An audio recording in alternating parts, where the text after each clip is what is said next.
Hi everyone. So we'll continue memorizing from the book of Hebrews. Today we are going to memorize Hebrews chapter 4 verse 16. So that's the last verse in chapter 4. So with that chapter 4 is complete. So total we have we'll be completing 67 verses. So after chapter 3 we said we crossed the half century mark, so it was 51 verses. So after chapter 3 it was 51 verses.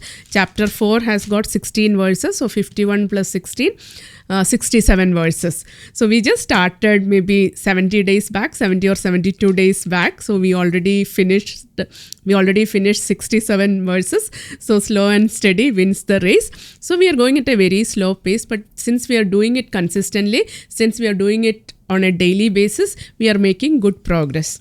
So today we'll meditate on verse 16. I'll read that first. Hebrews chapter 4 verse 16.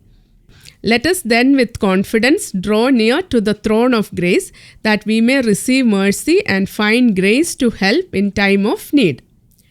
Let us then with confidence draw near to the throne of grace, that we may receive mercy and find grace to help in time of need. So I'll read 14, 15 and 16. So here we are meditating on the high priesthood of Jesus. So Jesus the high priest, Hebrews chapter 4 verse 14, 15 and 16. Since then we have a great high priest who has passed through the heavens, Jesus the Son of God. Let us hold fast our confession.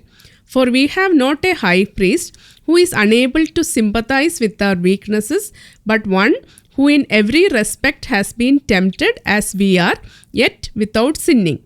Let us then with confidence draw near to the throne of grace, that we may receive mercy and find grace to help in time of need.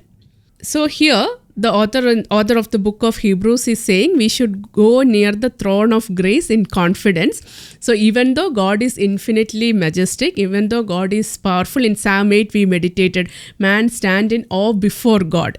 But the very fact that we are created in His own image and likeness gives us the dignity. And also Jesus came down as a man. He partook in our flesh and blood.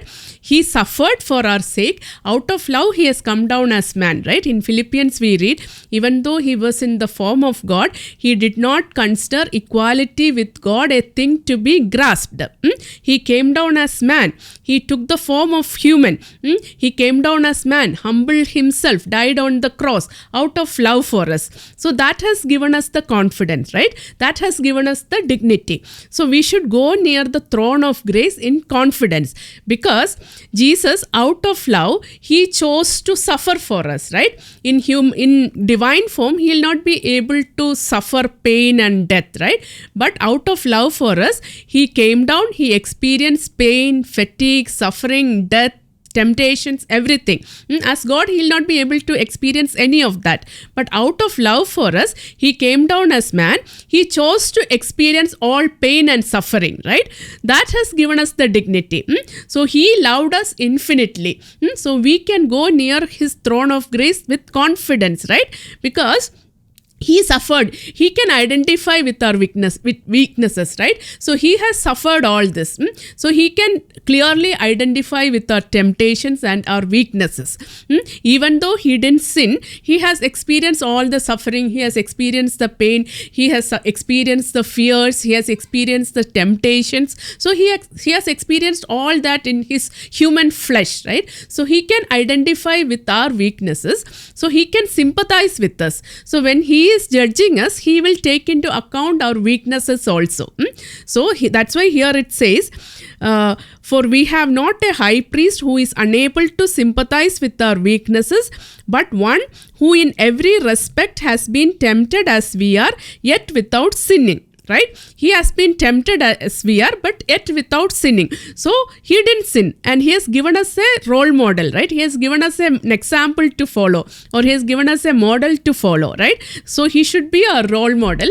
He experienced all the pain, He experienced suffering, He experienced death, He experienced all the temptation, He experienced all the weaknesses, but He never sinned, right?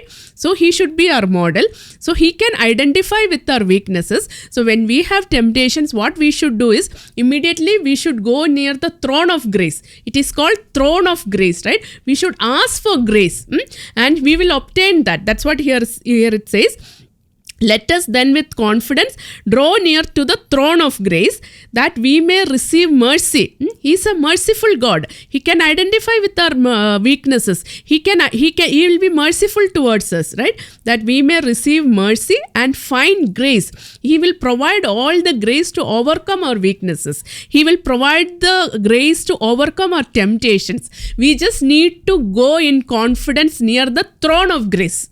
That is called throne of grace, right? We need grace to live in this world. We need that help from God to overcome our temptations. We need that grace to overcome our weaknesses. And Jesus here, he is promising that he will give us that, right? We only need to go near the throne of grace. So here, again, I'll read that. Let us then with confidence draw near to the throne of grace that we may receive mercy and find grace to help in time of need. Because why? We have not a high priest who is unable to sympathize with our weaknesses, right? He can sympathize with our weaknesses because he himself experienced those weaknesses, but one who in every respect has been tempted as we are. He experienced all the temptations while he was in flesh. If he was in divine form, he will not be able to experience any of that. Out of love, he chose to be a man. He came down as a man and he experienced all the temptations, right? In every respect has been tempted as we are. But the main point is yet without sinning. But despite all that, he didn't sin. So he should be our model, right? So we should try to follow that. It's okay to have weaknesses. It is okay to have temptations, right? But we should go near the throne of grace and obtain the grace, right? Obtain mercy, receive mercy and obtain grace in time of need. So God has given that promise and he will be faithful. Only we need to go near the throne of grace. With that, I'll conclude today's meditation. I'll read that again. Hebrews chapter 4, verse 16. Let us then with confidence draw near to the throne of grace that we may receive mercy and find grace to help in time of need. Thank you. God bless you all.